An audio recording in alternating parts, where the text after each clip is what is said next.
Mateo capítulo 19. Jesús enseña acerca del matrimonio, el divorcio, las riquezas y el discipulado. Iniciemos. Versículo 1 al 2. Aconteció que cuando Jesús terminó estas palabras, se alejó de Galilea y fue a las regiones de Judea al otro lado del Jordán. Y le siguieron grandes multitudes y los sanó allí. Bien. Para tener muy en cuenta en este versículo 1 y 2 es que cuando el Señor Jesús dice que terminó estas palabras y se alejó de Galilea y se fue a las regiones de Judea, al otro lado del Jordán, es que él generalmente su ministerio lo desempeñó en Galilea, pero esto no quiere decir que él no se acercaba a las regiones de Judea o de Jerusalén, pues en los evangelios de Mateo, Marcos y Lucas encontramos que se habla en estos más que todo, o estos se enfocan en el ministerio de Jesús en Galilea. Habló antes de su crucifixión y de su resurrección, pero de todos modos erramos y pensamos que era poco usual para Jesús viajar de Galilea hasta Judea. Él lo hacía frecuentemente y esto lo podemos encontrar de hecho en el Evangelio de Juan. Aquí vemos que él hizo muchas visitas a Judea y también dice que le siguieron grandes multitudes y los sanó allí. En definitiva, los milagros y el poder de Jesús no estaban restringidos a la región de Galilea, sino que también fueron evidentes estos milagros en Judea y aquí dice que le siguieron muchos. Claro está que los muchos que le siguieron, pues no todos podemos decir que le seguían para ser instruidos, ¿no? La gran mayoría le seguían para ser sanados y algunos simplemente por curiosidad. Otros, como ya conocemos, para tenderle una trampa. Y hablo de los fariseos, saduceos y los sacerdotes del templo. En el versículo 3 dice: entonces vinieron a él los fariseos y tentándole, diciéndole: ¿es lícito al hombre repudiar a su mujer por cualquier causa? Bueno, esto lo que hace es darle continuación a ese conflicto y a esa controversia que existía entre Jesús y sus detractores. Jesús está siendo perseguido en la región de Galilea, pero ahora es aún más criticado porque se va a Judea, o sea, cerca de Jerusalén, y él en ocasiones entraba a Jerusalén. Recordemos que todas estas preguntas que hacían estos individuos, los detractores y los persecutores de Jesús, o más bien los perseguidores de Jesús, eran preguntas capciosas, o sea, eran deshonestas y lo que buscaban era tentarle al Señor para que cayera en una trampa. También le preguntan: ¿es lícito repudiar a su mujer por parte del hombre? Más exactamente, ¿es lícito al hombre repudiar a su mujer? En esas épocas el divorcio era un tema muy, muy controversial porque se encontraba en manos de dos escuelas judías, que la primera era comandada por el rabino Shammai y este le daba un punto de vista muy estricto al divorcio, y la segunda escuela era comandada por el rabino Hillel, la cual era más laxa, o sea, aflejaba más, era más suave frente a la escuela del rabino Shammai. Como un punto curioso, podemos ver que entre los judíos de ese tiempo el matrimonio era un deber sagrado, y si algún judío a la edad de 20 años no se había casado, claro, con excepción de que se hubiera dedicado al estudio de la ley, si no se había casado hasta los 20 años ya era culpable o acusado de romper el mandamiento de Dios que dice: fructificad y multiplicad. Bueno, finalmente podemos decir que el ideal del matrimonio en esa época para los judíos era muy, muy, muy alto, pero en contraste el punto de vista que tenían de la mujer era muy bajo. Recordemos que en esa época una mujer era comprada y como tal se consideraba como propiedad. Al mismo tiempo se usaba como una esclava en el hogar, y entonces ahí viene la cuestión del divorcio, porque era despedida pues generalmente por placer. En esta persecución del Señor por parte de sus detractores, podemos ver que había un interés muy alto de enredarlo al Señor en esto de los amoríos de Herodes y Herodías, porque lo que buscaban era que tuviera el mismo final de Juan el Bautista, que por meterse en estos asuntos del rey Herodes y el adulterio que cometía con la esposa de su hermano Felipe, entonces este tetrarca Herodes lo iba a enviar a la cárcel. También dice repudiar a su mujer por cualquier causa, que sí es lícito. Bueno, aquí se centraba el debate, en definitiva, ya que cada escuela de estas dos que mencionamos, o sea, cada escuela tenía su punto de vista, y la ley mosaica, recordemos que daba permiso para el divorcio partiendo de Deuteronomio capítulo 24 y versículo 1. Leámoslo, de hecho, dice: cuando alguno tomare mujer y se casare con ella, si no le agradare por haber hallado en ella alguna cosa indecente, le escribirá carta de divorcio y se la entregará en su mano y la despedirá de su casa. Dice, si no le agradare por haber hallado en ella alguna cosa indecente. Ahora, si la gran pregunta aquí es, ¿qué constituye una indecencia? Bueno, entonces volvamos a la escuela del rabino Shammai. Este entendía esta palabra como una inmoralidad sexual. Bueno, está bastante acertado. Y sostenía que esta era la única razón válida para el divorcio. Pero en contraste, la escuela del rabino Hillel de aquella época entendía que indecencia, o sea que cualquier cosa indecente de la que habla Deuteronomio 24:1, significaba cualquier clase de indiscreción de parte de la mujer, hasta el punto que algunos rabinos consideraban que si una esposa quemaba el desayuno de su esposo, ya eso se consideraba válido para el divorcio. Claro está, esta es una posición arribista y exagerada. Bueno, en fin, los rabinos generalmente amañaban a las enseñanzas de la Biblia y las convertían en tradiciones para beneficio de ellos. También estos solían decir que acerca del matrimonio o de una esposa, digámoslo así, que el hombre con una mala esposa no enfrentaría el infierno porque ya había pagado sus pecados en la tierra.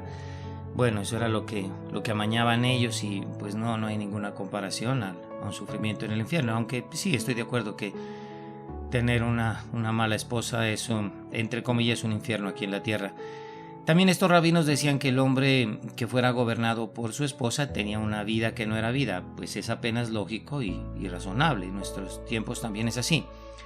También los rabinos decían acerca de la esposa que una mala esposa era como lepra para su esposo y que la única manera en que podría ser curado era por medio del divorcio. Bueno, también es razonable porque podemos aquí interpretar lepra como pecado y recordemos que Pablo nos indica que si no se vive en un yugo igual con la mujer frente al cristianismo, sino más bien en yugo desigual, la esposa puede conducirlo a uno al pecado. Y acerca de los rabinos que dicen que la única manera de poder ser curado de esta situación era el divorcio, pues es lógico, también estoy de acuerdo. Pero siempre se exageraban ellos, porque incluso decían que si un hombre tiene una mala esposa, pues era un deber religioso divorciarse de ella. Bueno, no voy a opinar al respecto porque esto en realidad es bastante controversial, ya que de esa época a nuestra época pues las cosas han cambiado mucho. Dice la palabra, entonces vinieron a él los fariseos tentándole. Los fariseos, como sabemos bien, siempre intentaron que Jesús escogiera entre dos polos para poder acusarle, y aquí le incitaban a que escogiera entre una de las dos escuelas, a ver si él estaba de acuerdo con esa escuela laxa o suave de Rabbi Hillel, para acusarlo de que él no tomaba la ley mosaica en serio, y si por el contrario él se encontraba de acuerdo con la escuela estricta del Rabí Shammai, entonces Jesús podría perder la popularidad que había ganado con la multitud. Y es de mencionar que a esta multitud generalmente le gustaba un acceso fácil al divorcio. Ya no creo que tenga que explicarlo, ya lo sabemos, eso ha sido antes, ahora y será para el futuro. Pasemos a los versículos 4 al 6. Él respondiendo les dijo, ¿no habéis leído que el que los hizo al principio, varón y hembra los hizo? Y dijo, por esto el hombre dejará a su padre y a su madre y se unirá a su mujer y los dos serán una sola carne. Así que no son ya más dos, sino una sola carne. Por tanto, lo que Dios juntó no lo separe el hombre. Los fariseos querían aquí seguir hablando enfáticamente del divorcio y de esas opiniones de los rabís, de los que ya mencionamos. Pero Jesús lo que hace es regresarse a las Escrituras y hablar acerca del matrimonio. Entonces hacía mucho énfasis definitivamente en las Escrituras. Y en las Escrituras y en el matrimonio en lugar del divorcio.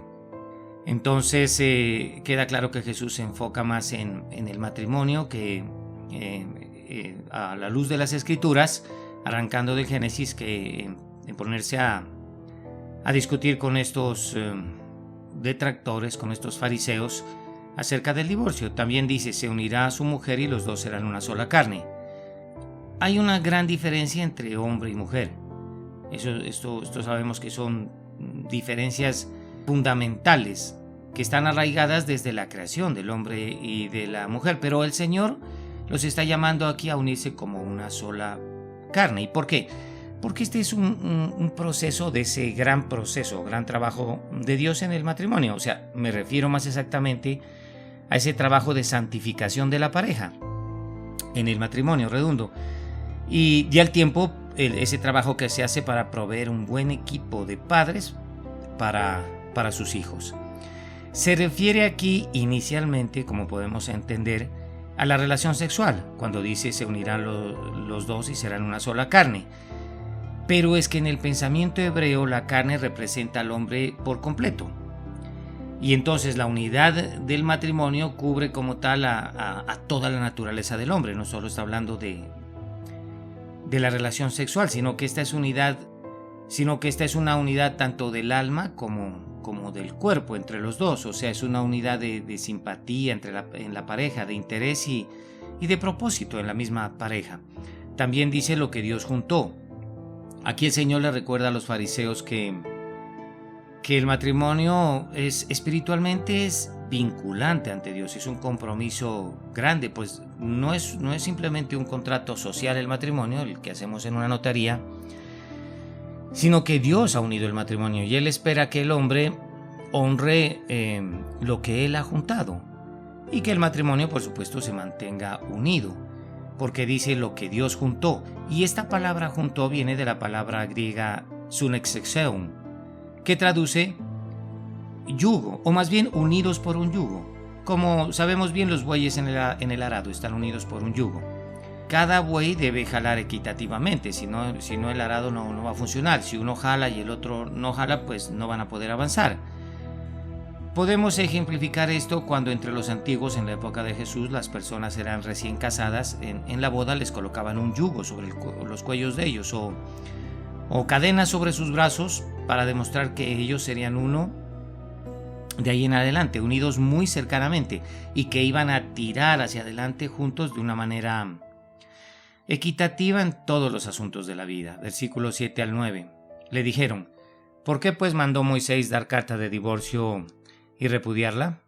Él les dijo, por la dureza de vuestro corazón Moisés os permitió repudiar a vuestras mujeres, mas al principio no fue así, y yo os digo que cualquiera que repudia a su mujer salvo por causa de fornicación y se casa con otra, adultera, y el que se casa con la repudiada, adultera.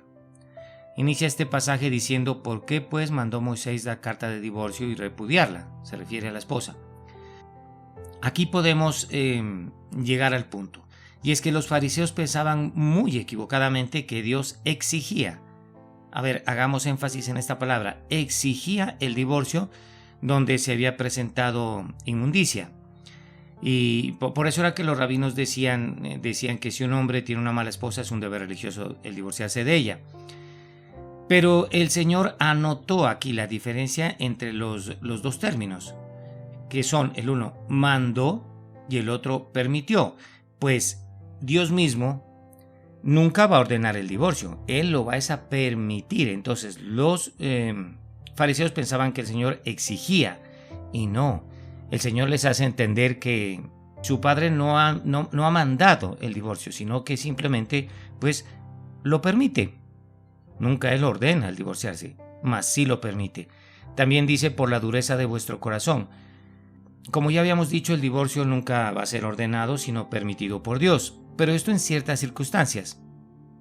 Y más exactamente lo permite Dios cuando se interpone la dureza del corazón humano. Y es que a veces el corazón del ofendido es duro, y en el matrimonio el corazón ofendido es duro y rehúsa reconciliarse. Aunque haya contrición, arrepentimiento, no quiere dejar pasar la ofensa. Pero también hay que considerar que a menudo la dureza del corazón también existe en ambos lados de la pareja, tanto en el varón como en la mujer. Dice, salvo por causa de fornicación. Bueno, Jesús interpreta claramente esto, porque le da a la palabra indecente de la ley mosaica, hablamos de Deuteronomio, un significado adecuado, pues él demuestra que esto de indecente se refiere a la inmoralidad sexual y no a cualquier cosa que pueda desagradar al esposo. Y estamos hablando de fornicación, ¿cierto? Bueno, salvo por causa de fornicación. Esta palabra griega para fornicación en las escrituras es porneia. Cuando encontremos la palabra porneia, en griego se refiere a fornicación y es una palabra muy amplia, o sea que cubre un rango muy extenso de irregularidades sexuales. Y también quiero añadir que a este permiso de divorcio por causa de fornicación, el apóstol Pablo añade el abandono por un cónyuge incrédulo. Esto lo leemos en 1 Corintios 7:15, o sea que si el cónyuge incrédulo quiere abandonar al esposo crédulo, puede ser. O si es piedra de tropiezo, el esposo o la esposa que es crédula puede también hacerlo. Pero también Pablo hace indirectamente una referencia a la incompatibilidad en el matrimonio si no se aman mutuamente los dos, o si hay presencia de violencia, de pobreza, de miseria. Pues hace una anotación Pablo de que estos no son motivos precisamente para el divorcio, pero él dice que sí son motivos adecuados para una separación. Esto más exactamente está en 1 Corintios capítulo 7 y versículo 11, si alguien lo quiere leer.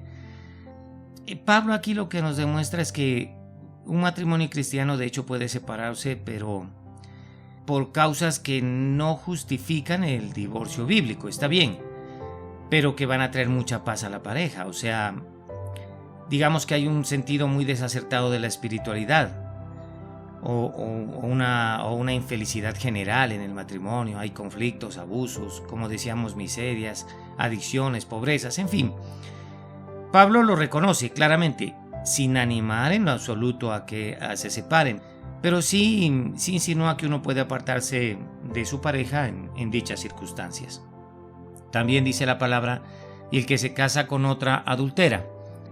La razón por la cual una persona que no ha tenido un divorcio legítimo adultera cuando se vuelve a casar es porque simplemente a los ojos de Dios no está divorciado, ya que ese matrimonio que tuvo antes nunca fue disuelto por las causas bíblicas que estamos citando, ¿no? Principalmente la fornicación. Entonces este matrimonio va a seguir siendo válido. Si una persona se separa, el matrimonio sigue siendo válido a los ojos de Dios. Y si la persona entonces se casa con otra o hace un hogar, pues se encontrará siendo culpable de bigamia y de adulterio. Podemos decir que en realidad esta es una enseñanza bastante dura por parte de Jesús, pero es que hay que admitir que hoy en día las personas toman cualquier razón y con esa se justifican para el divorcio, y son razones que no cumplen los requerimientos bíblicos para esto. También existen muchas situaciones en donde un matrimonio se separa o se divorcia por razones que no son bíblicas, pero después de un tiempo, pues uno de los cónyuges o los dos va a otorgar ese permiso para divorciarse delante de Dios, porque usualmente se vuelven a casar o porque tienen relaciones sexuales con otra persona. Entonces ya está otorgado el permiso para que a los ojos de Dios, me hago entender, ya haya un verdadero divorcio. Y volviendo a 1 Corintios capítulo 7 y versículo 17, el apóstol Pablo nos dice, como Dios llamó a cada uno, así él tal haga.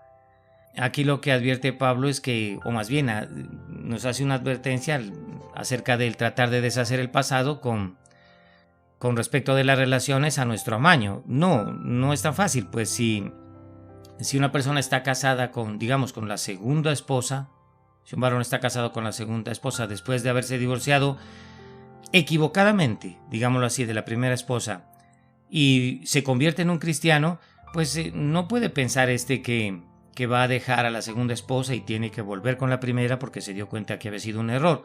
Eso es tratar de deshacer el pasado. Así dice Pablo, que como el Señor nos ha llamado, pues que sigamos caminando en esa instancia. Versículo 10 al 12. Le dijeron sus discípulos: si así es la condición del hombre con su mujer, no conviene casarse. Entonces él les dijo: no todos son capaces de recibir esto, sino aquellos a quienes es dado. Pues hay eunucos que nacieron así del vientre de su madre, y hay eunucos que son hechos eunucos por los hombres, y hay eunucos que asimismo se hicieron eunucos por causa del reino de los cielos. El que sea capaz de recibir esto, que lo reciba. Si así es la condición del hombre, dice, no conviene casarse. Acá los discípulos entienden sin dificultad la enseñanza de Jesús acerca del matrimonio y el divorcio. Entendieron que esto del matrimonio no era un compromiso al cual se entraba rápida o ligeramente, sino que se dieron cuenta que como el matrimonio es tan vinculante ante Dios, entonces pues que tal vez no convenía casarse, digo, a la ligera. Y el Señor les dice: no todos son capaces de recibir esto, sino aquellos a quienes es dado. Está reconociendo el Señor que el celibato es bueno para algunas personas. Definitivamente, pues habla de que a aquel que le es dado conservar su vida sin relaciones sexuales, pues debe ponerlo en ejercicio. Como principales ejemplos para este pasaje tenemos a Jesús mismo y al apóstol Pablo. Y es que aquí en Primera de Corintios, capítulo 7, del 7 al 9, el apóstol Pablo lo que nos dice, parafraseando esos dos versículos, es que si hay alguien que sin matrimonio pueda frenar su lujuria y así seguir viviendo en un estado de soltería y de soledad, claro está esto, para no pecar contra Dios por cualquier extravagancia de lujurias, de deseos y de afectos impuros, pues si éste así lo desea y está dispuesto a hacerlo, para ser más espiritual, como habíamos dicho, y para servir a Dios con menos distracción, y ser de paso un instrumento más adecuado para promover el reino de Dios aquí en el mundo, pues que el tal lo haga, simplemente.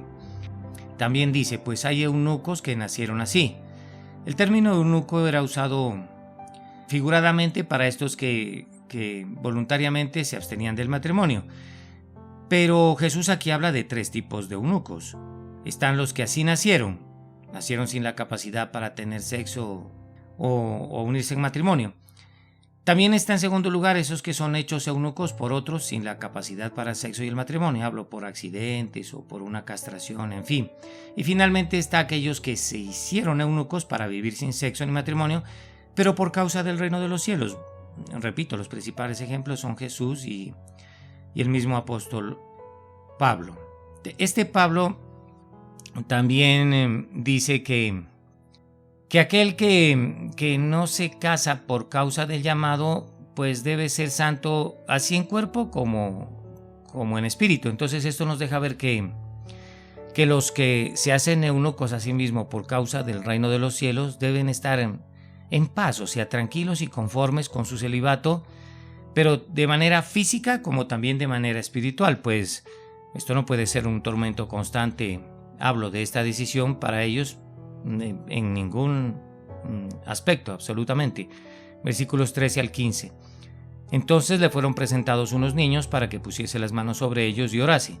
Y los discípulos le reprendieron. Pero Jesús dijo: dejad a los niños venir a mí, no se lo impidáis, porque de los tales es el reino de los cielos. Y habiendo puesto sobre ellos las manos, se fue de allí. Inicia diciendo: entonces le fueron presentados unos niños. Justo en medio de la enseñanza de Jesús acerca del matrimonio, los padres de los niños los traían al Señor para que Él los bendiga. Esto nos da una buena enseñanza acerca de que los padres hoy también deberían traer a sus hijos a Jesús, pues está bastante claro aquí en la Escritura que Él los quiere bendecir y darles una hermosa bienvenida al reino de los cielos. Esta es una responsabilidad, por supuesto, de los padres. Habiendo puesto sobre ellos las manos, también dice. Jesús con esto bendice a los niños.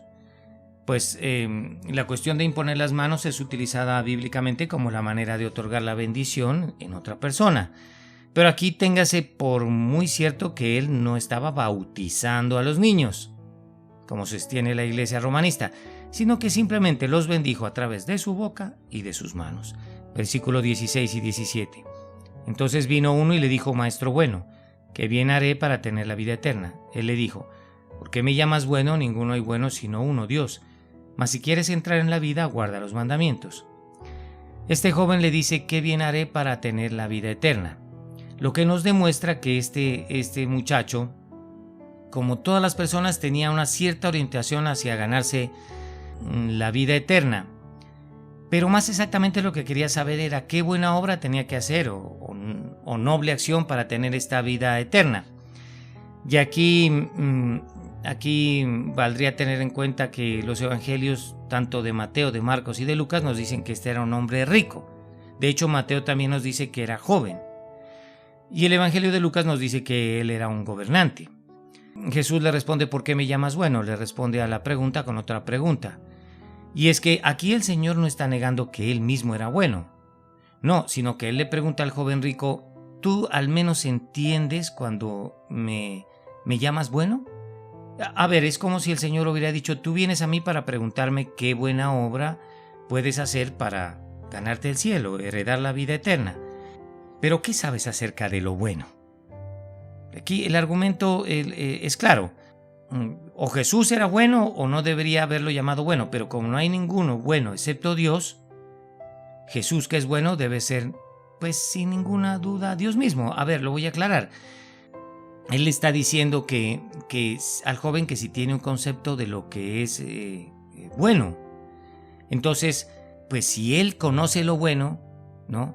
Le está llamando bueno, pero al mismo tiempo quiere saber una obra para entrar al reino de los cielos. Entonces, pues lo que quiere decirnos que él no era bueno y llamaba a Jesús bueno porque él sí sabía cómo dirigir a sus discípulos al reino de los cielos. Entonces, al ser Jesús bueno, y no hay ninguno bueno excepto el Padre Dios, también pasa a ser Dios mismo. También dice: mas si quieres entrar en la vida, guarda los mandamientos. La respuesta de Jesús a la pregunta del hombre fue bastante sencilla. La respuesta es que si quiere ganar la vida eterna por su propia cuenta, pues guarde los mandamientos. Y tenía que guardarlos todos, pero en el sentido más completo, como lo vamos a ver en los dos versículos siguientes, 18 al 20. Les dijo: ¿cuáles? Y Jesús dijo: no matarás, no adulterarás, no hurtarás, no dirás falso testimonio, honra a tu padre y a tu madre, y amarás a tu prójimo como a ti mismo. El joven le dijo: todo esto lo he guardado desde mi juventud, ¿qué más me falta? Jesús le pregunta al hombre acerca de los mandamientos, pero que tratan principalmente de la relación de un hombre con el hombre. Eso está en la primera tabla de la ley que recibió Moisés en el Sinaí. Y el joven responde y afirma: Señor, todo esto lo he guardado desde mi juventud. O sea, esos mandamientos que tratan de la relación del hombre con el hombre. Y así ya declaró este muchacho haber cumplido los mandatos de Dios con respecto a cómo se debe tratar a las otras personas. Ahora, teniendo en cuenta, como decíamos, que una tabla de la ley trata del hombre con el trato con Dios y la otra tabla trata del hombre con el trato con el prójimo, pues ambas tablas de la ley vemos aquí que pondrán a prueba a toda persona delante de Dios, no solo una tabla, sino la otra también. Pues vemos claramente que no es suficiente hacer el bien por nuestro prójimo y ser una persona decente. No. También debemos hacer lo justo por Dios y darle toda la gloria y el honor que Él se merece. Recordamos que el joven dice: todo esto lo he guardado desde mi juventud. Bueno, aquí es justo preguntar si este joven habría cumplido con estos mandamientos. Pues en realidad pudo haberlos mantenido simplemente en alguna forma que lo hacía justo ante los ojos de los hombres. Marcos capítulo 10 y versículo 21 nos dice que a la respuesta que dio el joven, Jesús le amó. Y es que con todo tengamos en cuenta que Jesús tuvo compasión de este hombre, el cual estaba tan equivocado como para pensar que él mismo con sus acciones o con sus obras podía realmente pues justificarse delante de Dios. Entonces le pregunta: ¿qué más me falta? Al Señor. Y esto por sí mismo nos dice que este joven no había guardado perfectamente la ley. porque él sabía o insinuaba a través de su pregunta que algo le faltaba en su vida. Por eso pregunta, ¿qué más me falta? Entonces, esto que le faltaba reflejaba que a la par con los mandamientos del hombre con el hombre, le faltaba algo en su relación con Dios.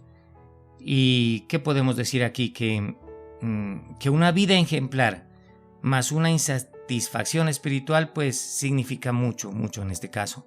Versículo 21 y 22, Jesús les dijo: si quieres ser perfecto, anda, vende lo que tienes y dalo a los pobres, y tendrás tesoro en el cielo, y ven y sígueme. Oyendo el joven esta palabra, se fue triste porque tenía muchas posesiones. Vende lo que tienes y dalo a los pobres y tendrás tesoro en el cielo, y ven y sígueme. Queda claro que este llamado a abandonarlo todo y seguir a Jesús es un llamado más directa, o simplemente a poner a Dios primero antes que todas las cosas. O sea, es la obediencia completa a la primera tabla de la ley, la cual trata de la relación del hombre con Dios. Y la segunda tabla de la ley es la que trata la relación del hombre con el hombre. También podemos cometer errores aquí. Hay dos errores que siempre se cometen, y el primero es creer que este mandamiento que estaba dando el Señor al joven aplica para todas las personas, cuando Jesús nunca hizo este mandato a todos los que le seguirían, sino que lo hizo especialmente a este hombre que era bastante rico, cuyas riquezas claramente eran obstáculo para su discipulado, pues mucha gente rica puede hacer mejores obras o puede impulsar más el reino del cielo aquí en el mundo, el reino de Dios, si continúa haciendo dinero y trabajando, porque puede utilizar esos recursos para la gloria de Dios y para el bien de los demás. Y el segundo error que cometemos frecuentemente es creer que este mandamiento no aplica a nadie. El primero es creer que aplica para todas las personas, ya dijimos que es un error. Y el segundo, que no aplica a nadie, pues claramente hay aquellos que hoy en día la mejor cosa que podrían hacer por ellos mismos espiritualmente es abandonar definitivamente, radicalmente el materialismo, pues eso es lo que los está arruinando. Entonces no podemos decir que este mandamiento no es para nadie. Hay algunos que están arruinando su relación con Dios por el materialismo, que lo abandonen. Y cuando pensamos que aplica a todas las personas este mandamiento, no, porque hay personas que pueden seguir trabajando y ahorrando dinero y hacer mucho mejor la obra de comisioneros de Jesús aquí en la tierra a través de su voluntad y de su dinero. Sin embargo, notamos que Jesús lo llama directamente a este hombre a ser su discípulo. Lo amó, dice el Evangelio de Marcos, y lo llama a ser su discípulo al decir: sígueme. Lo estaba llamando definitivamente para que sea su discípulo, pero para este hombre era muy difícil hacerlo. Esto le significaba a él mismo dejar atrás todas las riquezas en las que había puesto su corazón, y vemos que no lo hizo. O sea, pues no pensemos, por lo tanto, amados, como muchos hacen hoy en día, que no hay otro infierno que la pobreza y que no hay mejor cielo que la abundancia. Repito, no pensemos que no hay otro infierno que la pobreza, porque sí lo hay, y que no hay mejor cielo que la abundancia, porque lo hay, y es un excelente cielo. También dice: se fue triste porque tenía muchas posesiones. En esto podemos ver que el joven rico, el gobernante, el interrogador en este caso de Cristo, fracasó totalmente, ya que quedó claro que el dinero era su Dios y que el dinero era el culpable de su idolatría. Más exactamente es por esto que Jesús, conociendo el corazón del hombre, pues le pidió que renunciara a sus posesiones. Recordemos que él pensó que sería salvo por obras. Sin embargo, no llevaba estas obras a lo máximo de los mandatos de la ley, y falló. Falló en cómo observaba espiritualmente la primera y la segunda tabla de la ley, pues en primer lugar no amaba a su prójimo pobre como a sí mismo. Eso nos deja ver que en cuanto a los mandamientos del hombre con el hombre, no, este joven rico no amaba a su prójimo pobre como a sí mismo, pues podía vender sus cosas y dárselas a los pobres. Y respecto de la segunda tabla, en la que trata de la relación del hombre con Dios, también falló. Al observar espiritualmente esta tabla, pues no amaba a Dios en Cristo Jesús con todo su corazón y toda su alma, pues si hubiera amado a Dios en Cristo Jesús, hubiera dejado todo y lo hubiera seguido. Entonces, definitivamente, pues fallaba en las 2 tablas de la ley, en el cumplimiento de los mandamientos de las 2 tablas de la ley. También dice, se fue triste porque tenía muchas posesiones. Acá sería bueno preguntarnos, ¿qué eran estas posesiones que tenía el joven en comparación con esa paz de conciencia y con ese descanso mental que podía recibir este joven al vender todo y seguirlo a Jesús? Acá podemos ver una prueba inequívoca, que no falla, acerca de que esto no contribuía a su consolación. Este joven no contribuyó para nada en su consolación después de verse con Jesús, porque ahora sí de verdad que él se daría cuenta que era aún todavía más miserable, porque con todas las riquezas que tenía, lo que no tenía era el reino de Dios. Después de haberle consultado a Jesús, quedó en un estado deplorable, peor aún del que el estado en el cual había llegado, y así será para toda alma. Me refiero, toda alma la cual coloque los bienes terrenales en lugar del Dios supremo. Versículo 23 y 26. Entonces Jesús dijo a sus discípulos, de cierto os digo, que difícilmente entrará un rico en el reino de los cielos. Otra vez os digo, que es más fácil pasar un camello por el ojo de una aguja que entrar un rico en el reino de Dios. Sus discípulos oyendo esto se asombraron en gran manera diciendo, ¿quién pues podrá ser salvo? Y mirándolos Jesús les dijo, para los hombres esto es imposible, mas para Dios todo es posible. De cierto os digo. Bueno, cuando dice de cierto os digo el Señor, pues eso nos indica que no debemos quitar fuerza a esas palabras que Jesús dijo en esa época, pero en nuestra época. Esto debe aplicar para nuestra sociedad actual. Todo el pasaje del joven rico, pues, ¿quién entre nosotros no sería considerado ese joven rico el día de hoy? Podemos todos ser considerados, así que apliquemos esas palabras para nuestra sociedad actual. Que difícilmente entrará un rico en el reino de los cielos. Las riquezas son en esencia un verdadero problema para el ser humano. Esto está claro, porque las riquezas tienden a hacerlo sentir satisfecho al ser humano con esta vida, en vez de anhelar la vida venidera. Además, muchas veces, y esto lo digo con toda tristeza, se buscan riquezas en este mundo a expensas de buscar a Dios. Ya saben ustedes a qué me refiero. Lo hemos tratado mucho en estos sermones o en estas interpretaciones. Esta ilustración que el Señor usa, que es más fácil pasar un camello por el ojo de una aguja, estaba destinada finalmente a ser un poco jocosa, un poco graciosa, lo que nos hace pensar inmediatamente que esto es algo imposible. Y también sería bueno mencionar que el problema con las riquezas es que fomentan en el ser humano un espíritu de falsa independencia. Esto es muy parecido a lo que ocurría en la iglesia de la Odisea. Hablamos de Apocalipsis capítulo 3 y versículo 17. Esta iglesia de la Odisea se decía a sí misma, yo soy rico y me he enriquecido y de ninguna cosa tengo necesidad. Entonces aquí podemos mirar cómo se fomenta ese espíritu de falsa independencia en las personas por parte de las riquezas. Se asombraron en gran manera, también dice el pasaje. El gran asombro de los discípulos se basa en ese supuesto de que las riquezas siempre eran una señal de la bendición y del favor de Dios, lo que ocurre también para el día de hoy fomentado por los pseudo pastores. Pues estos discípulos tal vez tenían la esperanza de que al seguir a Jesús un día serían muy ricos y serían gente muy poderosa y líderes prominentes en ese gobierno mesiánico que ellos imaginaban que iba a instaurar el Señor en su primera venida.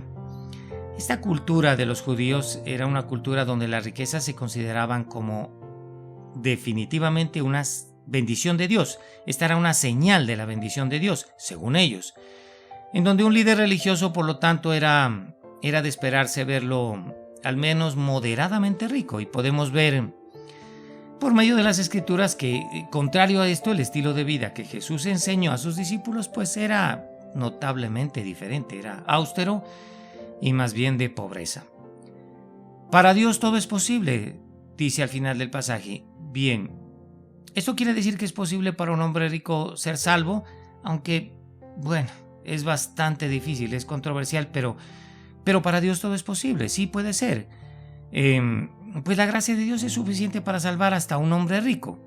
¿Y por qué lo digo? Porque aquí tenemos en la Biblia ejemplos como personas, podemos decir como Zaqueo, José de Arimatea y Bernabé. Todos estos sabemos bien que eran hombres ricos que colocaron a Dios primero en sus vidas y no a sus riquezas. Terminamos con los versículos 27 al 30. Dice: Entonces respondiendo Pedro le dijo: He aquí, nosotros lo hemos dejado todo y te hemos seguido.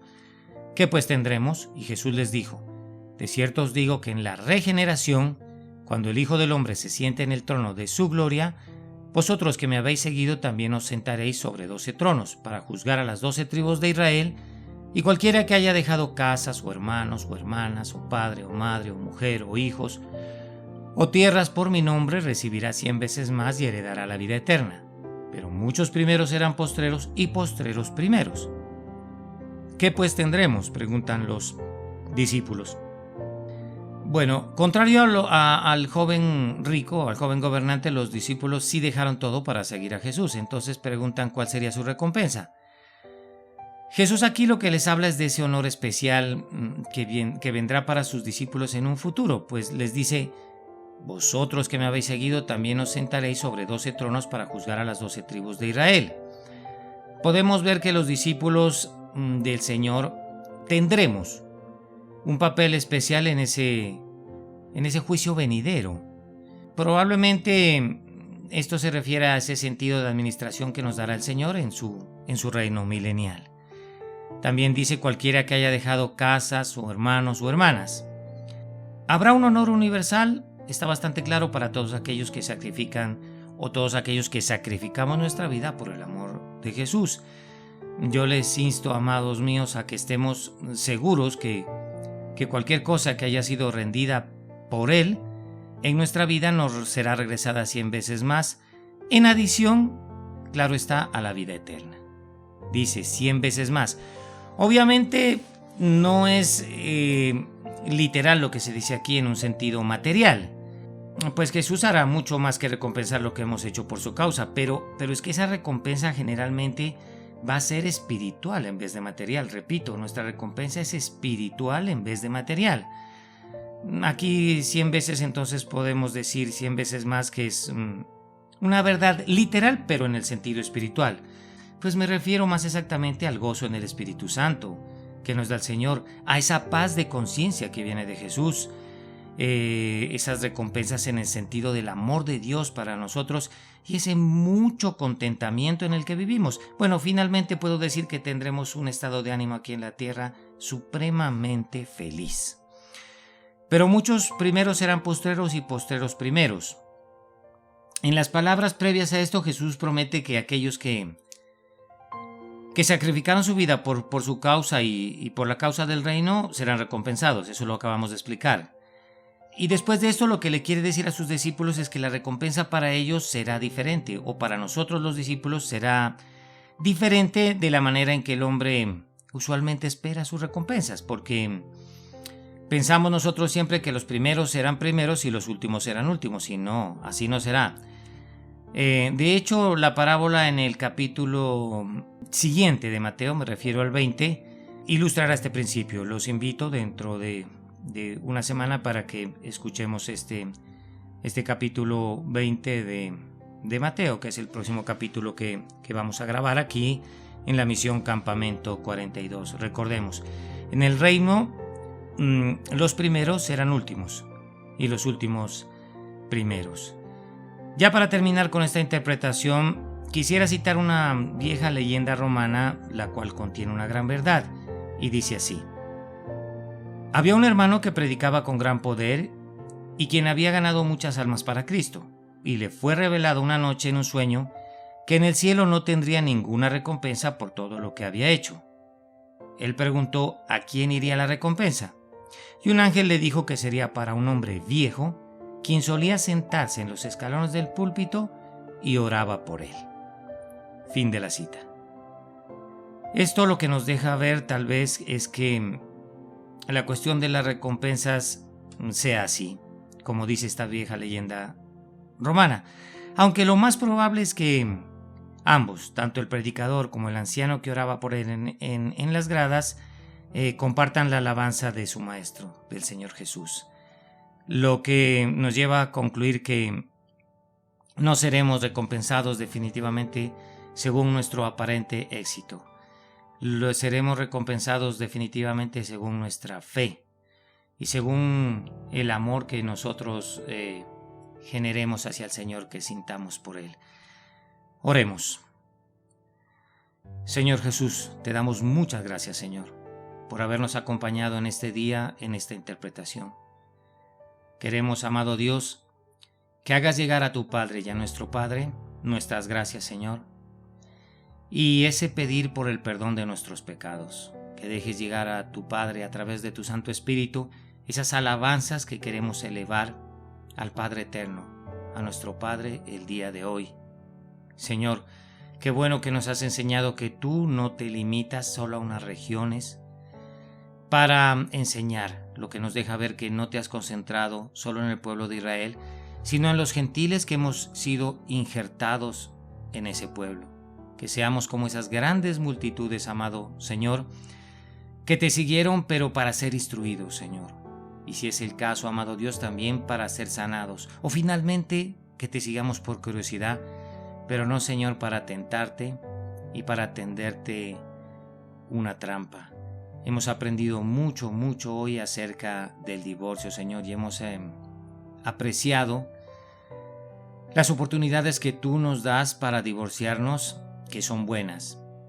Nos has enseñado también las que están mal justificadas y que traemos a nuestro amaño. Gracias, Señor, porque nos enseñas tanto en el matrimonio como fuera de él a honrarte, Señor, y a seguirte. Hoy hemos hecho la diferencia entre la palabra indecente y la palabra decente en el matrimonio. Sabemos que tú no mandas o no obligas a divorciarse a una pareja, sino que simplemente lo permites, y principalmente por inmoralidades sexuales. Señor, te amamos, de verdad te amamos de todo corazón. Entendemos que al principio tú hiciste varón y hembra a los humanos y que los tienes llamados a unirse en matrimonio por causa de principalmente las relaciones sexuales y en segundo lugar por causa de edificar unos buenos padres para sus hijos, aunque sabemos que la principal causa del matrimonio es servirte en pareja, porque son dos mejor que uno. Que nos queda claro, muy claro, Señor, que lo que tú has unido no lo debe separar el hombre, que nuestra dureza de corazón nos ha llevado, amado Dios, a los varones a pensar de una manera inadecuada de las mujeres, y que tú nos has hecho saber hoy que nosotros, siendo un vaso frágil, la mujer es un vaso aún todavía más frágil. Que se vaya toda dureza de nuestro corazón, Señor, y que si hemos sido ofendidos, que haya contrición y arrepentimiento en nuestro corazón, amado Señor. Todo esto, amado Dios, para tu gloria, Señor, y para tu honra. Que como tú nos has llamado, así permanezcamos. Seamos solteros, seamos casados, pero que así permanezcamos, amado Dios. Que si los solteros deciden casarse, que sepan que no pecan. Que si el casado decide separarse o finalmente divorciarse por tu causa, por la causa de tu nombre y para servirte, y si está justificado delante de los dos subsidios bíblicos que tú nos das en tu palabra, que lo haga. Esto, por supuesto, no es dado sino a aquellos a quien pueden recibirlo, y me refiero, Señor, a volvernos unos eunucos. Y algunos decidamos tal vez volvernos eunucos por causa de tu nombre, sabemos que tú nos vas a respaldar. Si no es así, tú nos vas a respaldar también, Señor, para que te sirvamos, pero como tú lo ordenas en un santo matrimonio. Recuérdanos que el orgullo de la virginidad también se puede convertir en un gran pecado, Señor, y que esto no es menos pecado que la impureza de la lujuria. Señor, acerca de los eunucos de este mundo, tú sabrás a quienes tienes destinado para este ministerio, como lo hiciste con tu amado hijo Pablo. También nos enseñaste, Señor, en este día, que cuando son presentados los niños delante de ti, tú pones las manos sobre ellos y los bendices. Entonces, asimismo, enséñanos a ser como niños delante de ti, a tener tu carácter, el de niños, el de ser inocentes y humildes, mansos y humildes de corazón, como el Cordero de Dios. Nunca dejes que caigamos en el pecado del joven rico, Señor, que él no pudo seguirte a ti y ser tu discípulo porque más amaba las riquezas. Él quería cumplir algunos mandamientos de la ley y así acceder a la vida eterna, pero Señor, no se puede entrar con todas las riquezas a tu reino, sabemos bien, cuando más las amamos a ellas, porque pues servimos a un Señor y deshonramos al otro. Esto está en tu palabra, no se puede servir a Dios y al Dios Mamón, o sea, no se puede servir a Jesús y a las riquezas al mismo tiempo, porque vamos a servir más a uno que al otro. También nos dejaste claro tú en esta enseñanza, Señor, que hay algunos ricos que sí pueden entrar al reino, siempre y cuando sus riquezas sean puestas todas a tu servicio. Amado Dios, que cumplamos con la ley que dice que debemos servir al prójimo y amarlo como a nosotros mismos, pero que debemos amarte a ti, Dios, sobre todas las cosas. Que si es el caso de ir y vender todo lo que tenemos y darlo a los pobres para tener tesoro en el cielo, lo hagamos, Señor. Que lo hagamos si ese es el caso. Y que no nos vayamos triste como el joven rico lo hizo después de que tú le hiciste esa propuesta. Amado Dios, te doy muchísimas gracias personalmente porque tú me has dado a mí esa visión y hasta aquí durante 23 años de ministerio lo he cumplido. Para la gloria y honra de mi Señor Jesús, a quien amo de todo corazón, yo he vendido mis posesiones y las he dado a los pobres y las he utilizado para vivir yo también como pobre, humildemente y servirte a ti. Haz que las cosas sigan así, Señor. Y hazles entender a mis hermanos que eso no es difícil, amado Dios. Señor Jesús, te ruego en el poder de tu Espíritu que les hagas entender que en una vida austera, humilde y si es el caso de pobreza, de una relativa pobreza, sin sufrir necesidades de las cosas básicas, sino una pobreza en la que se viva feliz, ahí es donde mejor se sirve a ti, Señor. Simplemente con el sustento y el abrigo, con el vestido, Señor, y la comida, podemos ser felices. De hecho, yo lo soy.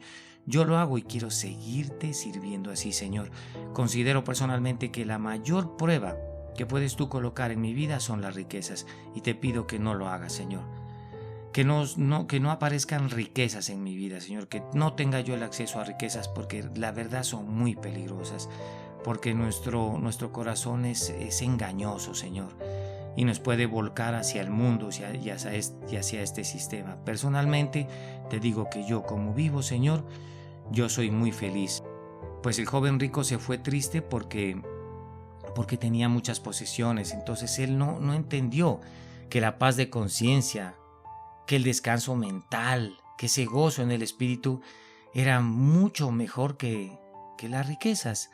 Amado Dios, muchísimas alabanzas para ti, Padre. Muchísimas gracias, Señor, por hacernos entender que con las riquezas y sin el servicio a ti de esas riquezas, pues sería más fácil pasar un camello por el ojo de una aguja que a un rico entrar en el reino. Amado Dios, por eso es mejor, Padre, que no coloques esa prueba de las riquezas en nuestra vida. Te lo pido, Señor, haznos vivir con lo justo, con lo que tengamos para nuestras necesidades básicas. Señor, porque tú lo dijiste, que difícilmente entrará un rico en el reino de los cielos. Señor, haz que esa palabra se haga efectiva en nuestra vida, que prefiramos que nuestra preferencia sea ser tus discípulos y no hombres ricos, siendo conscientes que Zaqueo, José de Arimatea, Bernabé, Abraham pudieron hacerlo, pero Señor, que para nosotros es bastante difícil. Ahora, si hay alguno de los hermanos que me está escuchando y lo puede hacer, pues qué bendición para él, que lo haga, porque esas riquezas las va a poner al servicio del Señor. Tú nos vas a dar muchísimas recompensas, yo lo sé, Señor, muchas recompensas espirituales y en adición nos darás la vida eterna. Así que, Señor, te doy muchísimas gracias, te doy alabanza, Señor, te amo con todo mi ser. Señor, entiendo perfectamente la palabra que dice, pero muchos primeros serán postreros y postreros primeros. Sí, Señor. No importa para mí si soy primero o si soy último. Lo único que quiero es entrar a tu reino y servirte, Señor, servirte aquí con fidelidad, con buena voluntad, Señor. Gran ganancia es la piedad, pero acompañada del contentamiento. Alabanzas a tu nombre, Señor. Muchos ruegos para que sean perdonados nuestros pecados, porque pecamos todos los días, Señor. Cuando pensamos en nuestras necesidades materiales es cuando más pecamos y blasfemamos de ti. Que como el rey David, Señor, digamos: Padre, solo dame el pan del menester. Porque si me das poco, blasfemo de ti, y si me das mucho, me olvidaré de ti. Amado, danos estabilidad económica solo para vivir y para servirte plenamente. Que no nos desviemos nunca de ti. Amado Dios, que nuestros corazones sean como los de esos niños, inocentes, humildes, mansos, Señor, como el corazón del Cordero de Dios, como el corazón tuyo, amado Jesús.